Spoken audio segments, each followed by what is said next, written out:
Maya, I am so delighted to have you here. Thank you so much for your time. Thank you for having me. I'm excited to chat. Oh, it's going to be so fun. And I would love to just start by knowing how are you saying yes to yourself in this season? This season, I'm saying yes to myself by just breathing and pausing and Mm. thinking and contemplating before I respond to others. So, Oh my saying gosh. yes to myself is creating this space to consciously decide. I had a birthday recently and I picked my word for that year to be deliberate. So, Oh my gosh. that's my I word. I'm being love deliberate in all things. I love every single thing about that.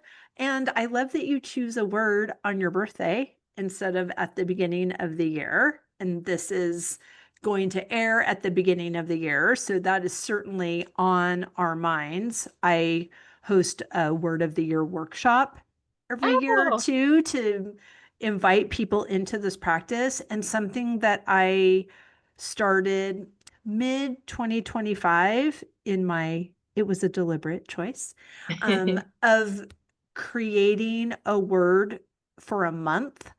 So July was all about foundations. I was getting ready to spend several weeks in France and knew also that it was going to be a big deal. My very long divorce process was completing while I was in France. And I knew that I was going to come back a different woman than I was when I left. And I wanted to attend to all the piles in my world, whether they were weeds or QuickBooks or ironing or emails that needed to be responded to.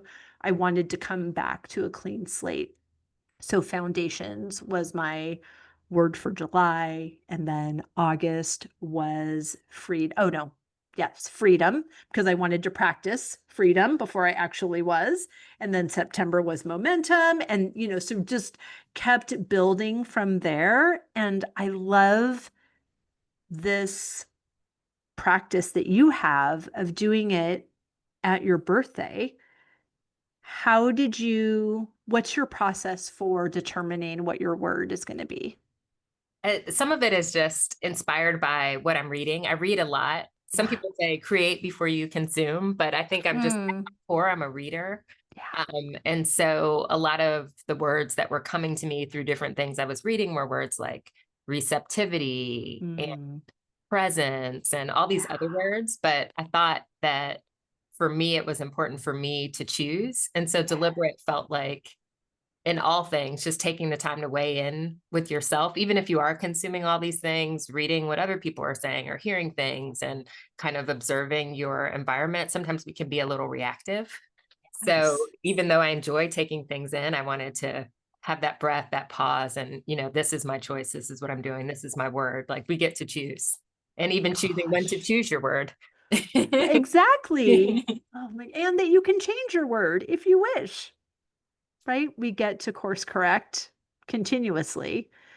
But I love the practice that's associated even with the word you chose and this pause, this sacred pause of I'm practicing presence, like you mentioned, and really answering this request in a way that feels right and true and in alignment for me in this moment. And I'm not even going to answer this request until a certain amount of time has passed. Yes, I find that often, even with little things like email. Mhm. So there's this flood of requests and things coming at you, and everything feels like an opportunity. Everything feels at least like it's worthy of a Yeah. response, but all of it isn't. It's like Right. if it was like if there were people just showing up at our door and they were strangers and we didn't know them and they were asking things of us. So there's I just appreciate the spin. And how is this practice working out? Because I get hundreds of emails every day for people that want to be on the podcast. And I'm a reader. Like I read everyone's email, and the only ones that I stop reading is when I realize that it's a man. I'm like, whatever, dude. I don't interview men. Thank you. You do not need any help having your voice amplified. Right. 50-year-old white guy. Thank This you. is not the space for you. Right. And it's like, I love men. Men are great, fabulous, whatever. But those are the easy ones not to respond to. But I I think love this. I want to think of myself as someone who is responsive. Like I don't want to leave Yes. people hanging. I want to get back in a timely fashion, but sometimes other things are more important. So it's also about prioritizing. And what I've been thinking a lot about now is like, how can I make things easier for myself? And so some of it is like just as boring as writing templates for certain things, because there are patterns in the things that people are asking of you. And it's Yes. like, do I have to handcraft this beautiful personalized response to everything, or can there be parts of this that I wrote beautifully the last time someone asked me that? And so I'm just like Yes. customizing a sentence, or and like just kind of being okay with that. That Right. sometimes when we're trying to handcraft everything, we're kind of killing ourselves. Hmm. So Exactly. No, I really appreciate this. And I know we're going to talk about all the beautiful things about your book. And I think that this is so important as well, because when we're watching other people do things, we create a narrative about that. And, oh, whatever, their business is doing amazing, or their book has sold this many copies, or their podcast is ranked all this, and they have a huge team. And, whatever, there's this comparison, even when you don't want to, or you're not trying to lobby for your limitations, but we can tend to think that everybody has it easier than we do, or is doing it better than we are, or whatever. That just really being gracious to ourselves, and kind, and even the same gift that we're offering to the person that we're going to write back, we can offer that to ourselves. absolutely. And I love podcasts, so I'm happy to be on your podcast, but I Thank you. listen to a lot of podcasts that encourage like a extreme level of like just industry and hustle and getting things done, Yeah. like all the things. And I can intellectually like agree that some of the things I want to move forward in the world would move faster if I worked harder. Hmm. But I Right. also, by being deliberate, I can say, yes, I agree with that. And I'm choosing to not give Exactly. 110% on that thing right now, because in this Right. season, I want to be there for my daughter. I want to, drive Yes. her to soccer. I want to do this and the other thing. Like Yeah. um, we can have space, we can imagine, we can feel the confidence and faith that we'll have more years to do the things we want to do. So we don't have to do everything this minute. So being deliberate, Right. saying yes to this thing, but maybe yes in a future season. Right. And I think that alignment is what attracts the opportunities that are meant for us, and grow and expand the reach and the message and the contribution that we're about in a more organic and authentic way that really lands. I think, Because, go ahead, please. oh no, I was just going to say that sometimes we don't attend to how we feel about things, Yeah. about opportunities. So part of being deliberate also is like, how does this feel to me? Hmm. Which is such an appropriate, reliable gauge. And my conditioning says, oh, you can't trust your emotions. Like, you need to do the things that this mentor is saying, or the 5 steps to grow your business overnight, whatever those things are. But really, it is an energetic exchange, and that is what's felt. And those are the opportunities that open us up to what is next for us in ways that we could not have imagined. Absolutely. Because oftentimes when we're chasing things, it's because we think they'll make us feel a certain way. Right. We can be deliberate in feeling that way now. Exactly. Right. You are in the right room, Queen. That is what we all believe, and we all know that we are the deliberate creators of our experience, and how we feel is our gauge of if this is right for me right now, or if it's contrast and I need to course correct.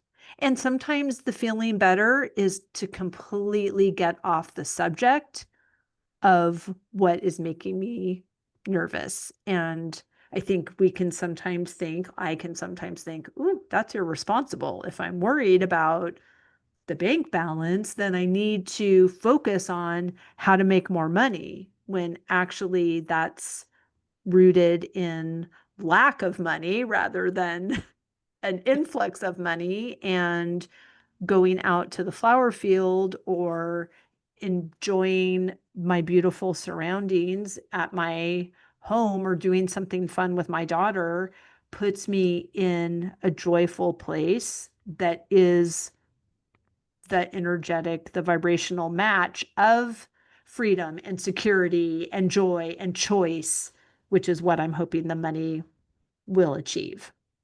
Yeah, it's so much better to live in that creative Yeah. space, to live like in imagination instead of just observing what is. Sometimes when I'm feeling like I'm inching toward worry about something, I just tell myself, like, pay it no mind. Like, That's right. like nothing good comes of like worrying and anxiety. Like I've never gotten a good result from being anxious. Right. You get the thing that you're worried about just gets bigger. It's like you feel terrible if you use that as like your barometer. Like if I'm feeling terrible, then I probably should focus on doing whatever feels better. That's right. It's so good. It's so good. And I love that that is your mindset and message as well, because more people need to hear that you have the direction, you have the roadmap inside of you. And we also don't have to figure out 14 steps ahead, just what feels like the next logical step, what feels good. And, sometimes it is doing something on the business, in the business, and sometimes it is walking your dog. Like prior to this, I was like, I had this list of things that I thought I might do. Now I treat my to-do list as like a menu. Like I love that. these are options. It's not because I would always have so many things still left Yes. undone at the end of the day. And it's sort of this vicious cycle. Mm-hmm. So I made the deliberate choice. I put the to-do list on my calendar kind of in little time blocks. Like I think I may do this for 30 minutes or this for 45 minutes, because that visual of seeing you only have so many hours in the day keeps the list realistic. Oh, that's such a good idea. But then if I, in that moment, choose to do something else, like I was like, I really want to just sit here and drink a glass of water, Yeah. and that's okay. And then I just slid those things that I could have done during that time slot later in the day. And so it's just, for me, just that visual of the calendar blocks. And I've just been doing this the last couple of weeks. It's like, this is how you do a to-do list. Anything else is just mission impossible. Right, right. And kind of a mean girl in the corner that's just highlighting what I did not do today instead of what needs to be done. I love that. And I've heard before of using your calendar for your to-do list, but I love this concept of, because I was just made it a list of things, but that I look at on my calendar. I don't think that's what they meant. But putting an appropriate amount of time and will also help me see, oh, I don't know what I'm thinking, that creating these whatever I'm doing only takes an hour. It always takes Right. 3. And then, if I get distracted or something else is calling me or whatever, I think that's such a great way to stay focused and deliberate, but also this practice of, kind of asking, these are all the things I need to do. What is my role in this list today? and then delegating the rest of the list to God, to the universe. Like, you know what needs to happen.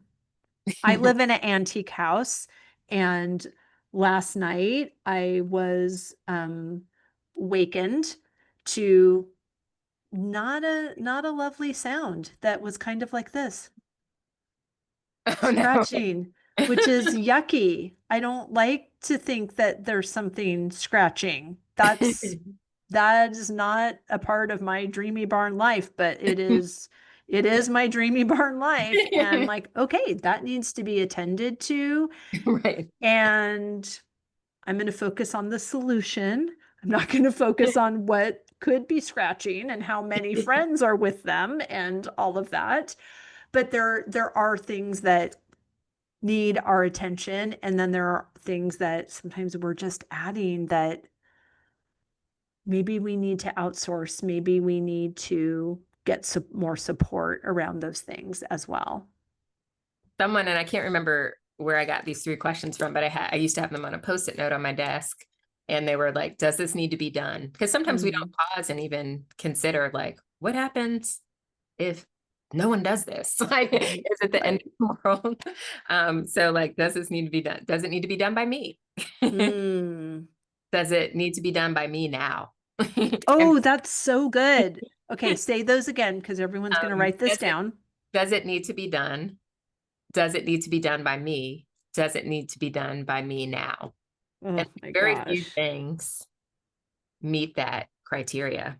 I'll give you an Right. example from my life. I do a lot of speaking at events for like parents or educators or any family facing professionals. And so somewhere along the way, I had gotten it in my mind that after each speaking event, I needed to do an after action report where Oh, I'd like write down how many people were there and how the room was set up and what went well and what could be improved. And it was this long thing, never to be read by anyone else, but for me, just a process for me to go through. And then one day I was like, do I really need to do all of that for every event? Or do I just need to think about what went well in this event that I would like to do in a future event? So maybe I should just be keeping one document of like best practices for workshops like this, for, right. things to request, or, just like, what is the big thing from this that needs to never happen again or needs to happen every time in the future? So maybe I don't need this whole elaborate report for myself that just sits in storage, never to be reviewed again. Oh my gosh. I love this beautiful practice that you have, not only setting a word on your birthday and setting an intention, but in these practices that are repeated but aren't the same. For me, my trips to France, we do a lot of the same things and we're in the same cities, but they're never the same because the women that are joining me are different. So there are different nuances, but it's this permission to make a change, to make an improvement without holding ourselves hostage to some practice that's no longer in service. Exactly. So I'm really enjoying this new year, my personal new year following Right. my birthday, and just I don't know, it's a good energy, and I have to believe that other people pick up on that as well. I think it's the only thing that other people pick up on. That because I'm no longer making all this work for myself, Right. I'm a little lighter, and that shows up. Right. Smile to a stranger in the hallway, or who knows. Right. And nobody's knocking on your door saying, "Where's that report?" Right. Because you were her. Yeah. Oh my gosh. It's amazing. It's such a freedom is such a beautiful sensation. And when we're the ones that freed ourselves, I mean, we are the only ones who can free ourselves. But when we make that decision, like, oh my gosh, I've been talking about this cage I'm in the whole time, and the door is open, Right. and I could see from my perch in the cage that the door is open. What would it look like to walk out of here? Like, it's so great. And then you kind of think like, oh, well, cue the glitter and the balloon drop because I just walked out of the cage. And again, like, There's nobody was keeping you in there, so nobody's really throwing a party because you came out except for you, You, right. right? And your decision to not go back in there. It's all just this awareness. I feel like somehow we lose the imagination. We just get into routines and like ways of Right. being, and we're kind of putting this fence around ourselves. Yes. Yes. And I think for me, the pattern interrupt is what helps me reevaluate what practices are serving me, what is no longer working. I'm my daughter is 11. I'm just like, I'm a mom. I don't know why I hesitated on that. It's like, I'm a mom and she's 11 and I didn't become a mom until I was 48. She was 2 years old. We adopted her from China. And I was already incredibly set in my practices. And also, any new things I implement, it goes into a schedule and I do things the same way every time. And I've said this on the podcast before, but there are times when she's getting ready in her room and I go in there to talk to her and I instinctively get down on the floor in front of her and start helping her put her pants on. Like she does not need my help, but this has been like, oh, this is what I do in this place. In calm mode. So, right, exactly. So just these opportunities when I come back from a trip, because travel is such a fabulous pattern interrupt for me, I get to decide like what does reentry look like as the woman that I just became on the other side of that trip? What does re-entry look like? What does fall look like as the woman that I am now? What does winter look like? I grew up in Southern California where seasons were more of a decision you made than something that was actually changing, right? But now in Massachusetts, it time goes faster here. So I'm feeling like I'm getting these opportunities to reevaluate. Do I want to winter the way that I've always wintered? Do I want to spring the way that I've always experienced spring here and the permission to change? I love that you use the word pattern interrupt because I just hadn't thought of it that way. I've been now in Milwaukee, Wisconsin for 4 years. So we definitely Okay. have seasons, a lot of winter, Yeah. but it's feeling it's fall, or it's winter. Right. You can feel those changes. But now Yes. that you've said this, I know that I can use those seasonal changes as an opportunity to rethink who I am in that season. And you can make Right. anything can be your season. Like you get to pick that too. You can wait for the official first day of fall or the official first day of winter or whatever it may be, or you can just look up and say it's 2 o'clock on a Tuesday and Right. I want to be different going forward in this way. Yes, because of something I just read or something I just heard or something. It's fascinating that mentioning the actual seasons because I also know there are many seasons in a woman's life, which is why my leading question is how are you saying yes to yourself in this season? It doesn't necessarily mean at the beginning of the year we're in this, it's just in all the elements that are making up your personal experience right now, what that is the season that you're in, and we get these beautiful invitations Yes. to I love be that. deliberate. That's even better than pattern interrupt. Beautiful The invitations. beautiful invitation. Oh my gosh, it's so fun. So I love all of these beautiful invitations that you offer to people in your speaking engagements as you are sharing this gorgeous, vital message. Can you please tell us about the book? Tell us about what you're passionate about and how that's really shifted through your time doing this work. When my daughter was maybe 1 or 2, we were living in Richmond, Virginia at the time, and I just came across a bunch of news articles that were describing reading achievement disparities among different categories Mm, of kids. So by race or by socioeconomic status or all these different things. And it just really didn't sit well with me.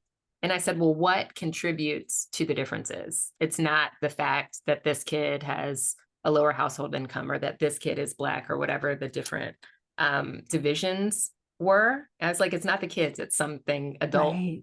are doing. So it's difference in what their parents are doing or the schools they have access to or the books or whatever the things are. So I just got in that season as a new mother, got really interested in just getting to the bottom of, well, what does it take to set up a child to be successful in school? So motherhood that season really sparked this whole Yeah. career change for me. Previously, I'd been a journalist and I wrote about small businesses, did some education reporting, but just this personal question of what I needed to do for my daughter tipped into Mm, this broader mission to give every parent access to that information. They're very simple things parents can do to build their little ones' language and literacy skills from birth.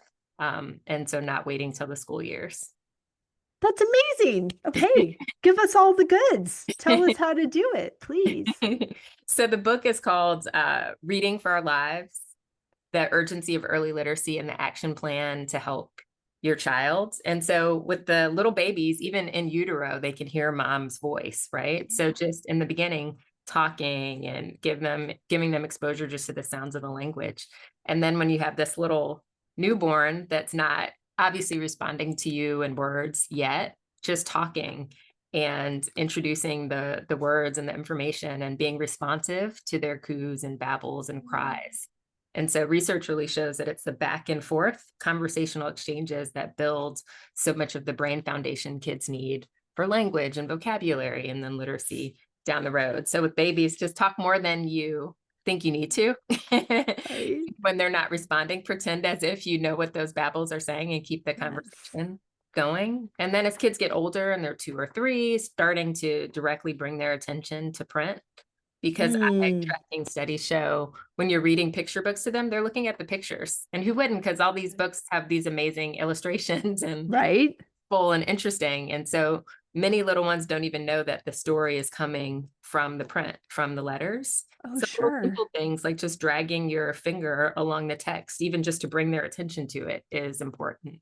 And they'll learn, that text flows from left to right or from the top of the page and down, and then pointing out letters on graphic t-shirts or signs or the cereal box Yeah. and just talking about those lines, dots, and curves that make up the letters is so powerful, and parents don't know to do that. I didn't do that with my daughter. I wrote this book. She was older by the time I figured Right. all these things out. And I was like, oh, it would have been, so much easier for her if I had said, this is the letter. Her name is Zora. This is the letter Z. Z says, and it's maybe Right. 3 lines. I taught her how to write her name, but it didn't occur to me that she didn't know that those symbols represented specific sounds. For sure. That's amazing. Right. Of course she didn't know because we don't think at that level of information because it's practiced and habitual, Right. which is everything that we're doing and everything that we spent the first half of this podcast talking about. It's that pattern interrupt. It's getting out of what is just practiced and habitual to really see this is what this means. This is what happens when you take 3 lines and you put them in this shape, they create something and it has a sound and it has a meaning and it's your name. I mean, it's so beautiful. But we didn't, at least I didn't think to do that at that point. So a lot of my work is just telling people this is this really simple, easy thing you can do with your kids in the course of everyday life. It doesn't take any Right. extra time. You don't have to get a special educational app or like a whole curriculum, literally just by bringing their attention to these letters and talking about them for 10, 15 seconds, 30 seconds. It's Wow. building powerful knowledge for them that will make their road to reading easier. When you talk about things that are habitual, there is this message that we should read to kids every night, bedtime stories. It's accepted, it's in public awareness campaigns, and Right. everyone knows that you should read to your child, but we don't think about exactly what they're getting out of us reading to them. Mm, And many kids will struggle to learn to read, and the parents will say, but I read to them every night. Well, them reading independently, them reading for themselves is different than hearing you read. When we right. think about learning to read, it's learning to recognize in written language things they would understand if you spoke them to them. So when you're reading aloud, you're giving them vocabulary and you're introducing them to these amazing worlds and stories. But if you're not bringing their attention to print, if you haven't talked about those letters and the sounds they represent, they're not making those connections just by listening to you read. So by all means, Right. I'm not saying don't read to your child. Continue to read to your child and know that you're building their vocabulary and giving them all these wonderful gifts and deepening the relationship with you. And talk about letters and their Right. sounds and their shapes. Oh my gosh. It's so good.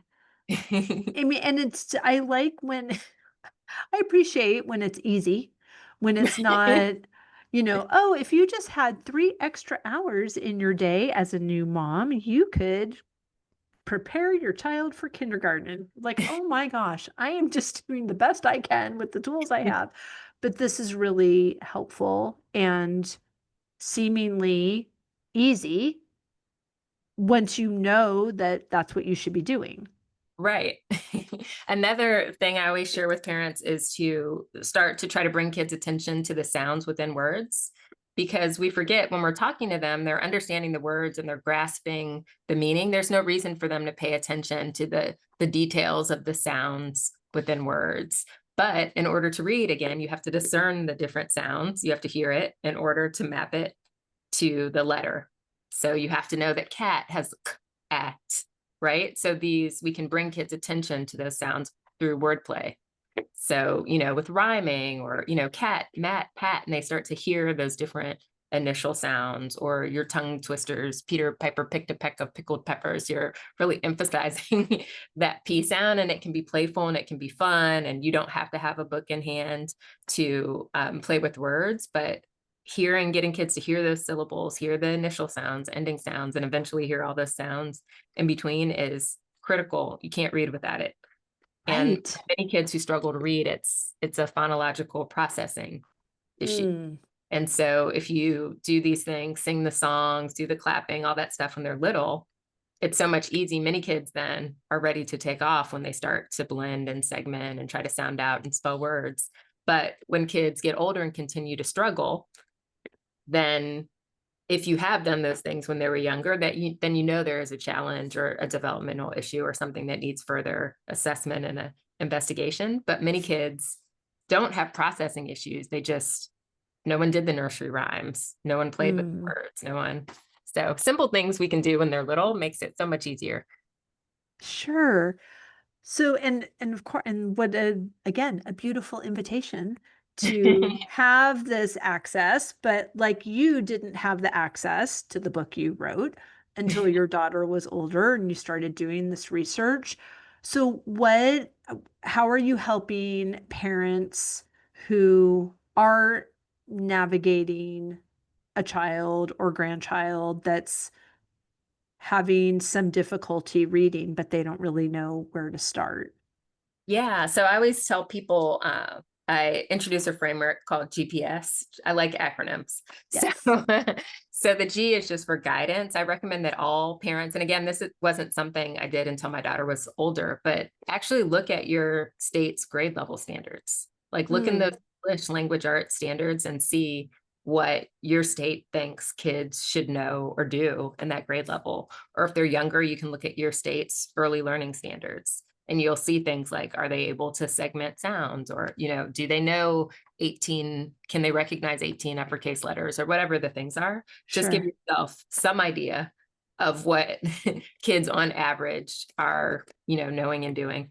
And then I always encourage parents to write down their personal observations and reflections, their feelings about Mm, where their child is with whatever you're concerned about. Maybe it's their speech or motor development issue or whatever. And then the S is for a specialist. So talking to your yeah. pediatrician at those well child visits, or your teacher, or even a librarian, and getting access to the next thing, the next person to talk to. And just Mm, those guidelines in mind, I think it teaches you some of the vocabulary. It just gives you a different point of departure for conversations.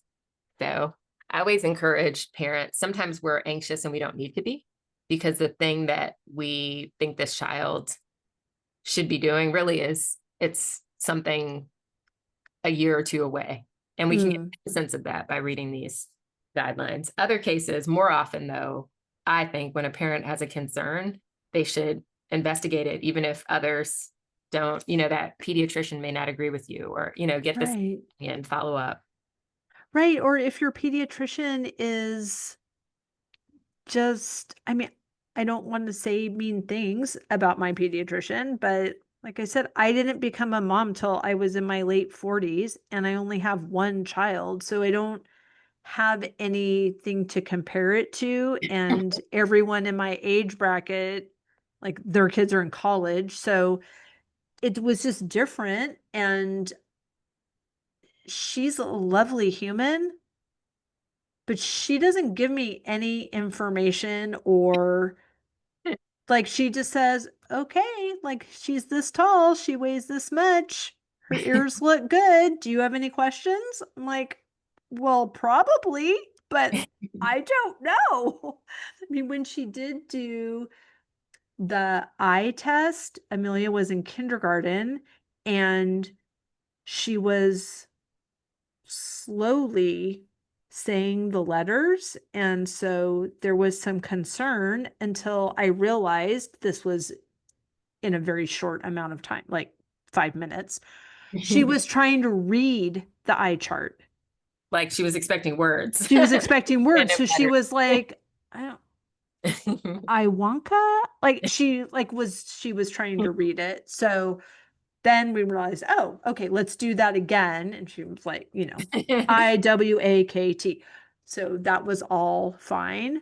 But I feel like my daughter is informing what these milestones should be more so than the person I'm kind of counting on to tell me what I need to know.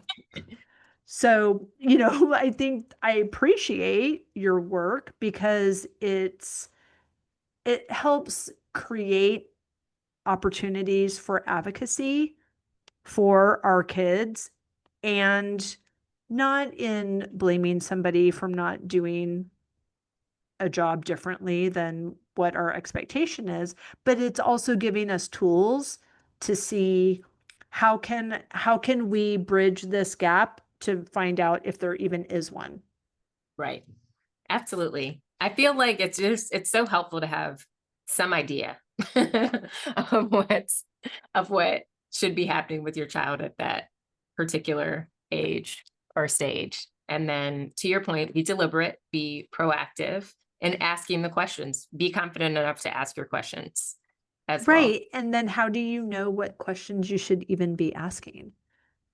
So that just based on looking at what the guidelines say, and then because obviously in early child development and with reading, there's a there it's easier to gauge than some of the boxes that have to be checked in the older grades are those are I think those are up for debate a little bit more than okay, as long as you can read what this thing is that they want you to do, and then we decide collectively we're not available for that or we are available for that, like that's a totally different I think you're right with situation. the how we look at these guidelines and things when they're little. Like if you look at the CDC's milestones, and they even have videos, so you can look and see the 6-month-old doing the thing, and then you can kind of compare that to you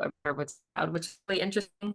But those are they're like averages of they've got all this data from all these kids, and then this is like on average what you would typically expect at this age or stage.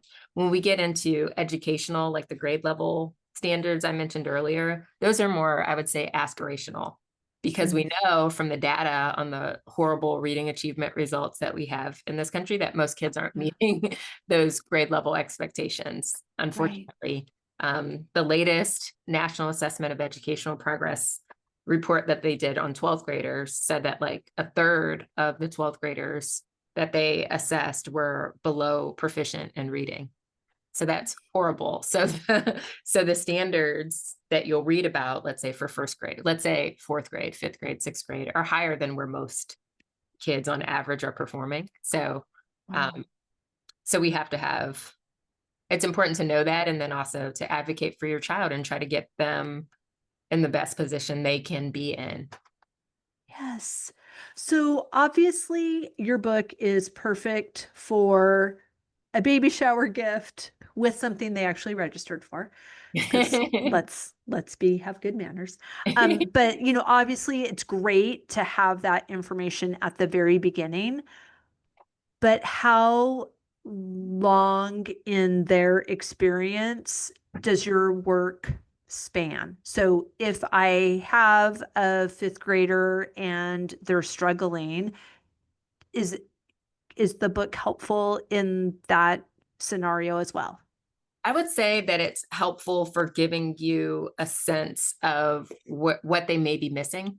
Mm, So like every reader, regardless of the age that they become skilled and fluent, there are certain things you have to get. Like you have to have a base of vocabulary and background mhm. knowledge to make sense of the words that you read, because it's not just about being able to sound them out.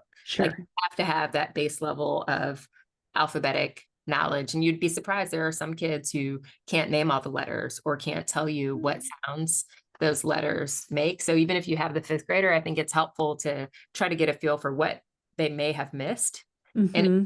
also give you some insights into their, if you have them write something, what their spelling mistakes can tell you about what they understand about how letters and sounds map. So I do think it's help from that perspective. It won't Sure. teach you how to read, but I think Right. it will give you some of the context and vocabulary Yes. to ask sharper questions of Mm, teachers and schools. I would say that if you have a fifth grader who's really struggling, to try to find a way for them to get a real assessment, because there are a number of reasons sure. for kids struggle. Sometimes it's because they just haven't been taught. And so then high dosage tutoring is Mm-hmm. that. But sometimes they may have a phonological processing disorder that's preventing them from discerning those sounds and then mapping them to the letters. There could be all sorts of more Sure. complex issues. And so get them assessed. The older they get, the harder it is to get help. When they're in middle school or when they're in high school, there are fewer and fewer, if anyone, in the building who Yeah. can teach them to read. So don't Right. wait. Don't wait. Don't wait. No, I appreciate that. And it's not my experience. I just am trying to think of who's listening and where in that process they are. I think, with everything, the best time to start is a year ago, and the second best time to start is Yeah. right now. And even as I wrote the book, there were things I wish For sure. I had done. I discovered I wish I'd done for my daughter. Like I just told you earlier about just describing the letters, knowing Right. that she wasn't looking at the words when I was reading the books, knowing that even though I had Right. taught her to write her name, she didn't know. That um, that was the same thing as what you were reading. so Right. all of those. So even as the person who wrote the book, I can empathize with people who think, oh, I should have done that when they were 2 years old or 3 years old. But we know better and we do better. That's right. And we're all doing the best we can. And Just I so think it's good. particularly important with all of the technology Yes. available with, AI or people talking into their phones and it writing their essays and all of these things. But we can't, um, we don't want to allow our kids to not learn to read and write. Because Exactly. And they're different. They're different. So Amelia, my daughter, is a prolific reader, and she's in a school. She goes to a private school that has a very non-traditional educational model. So to supplement that, her dad requires her to read a book every month and write a report on it.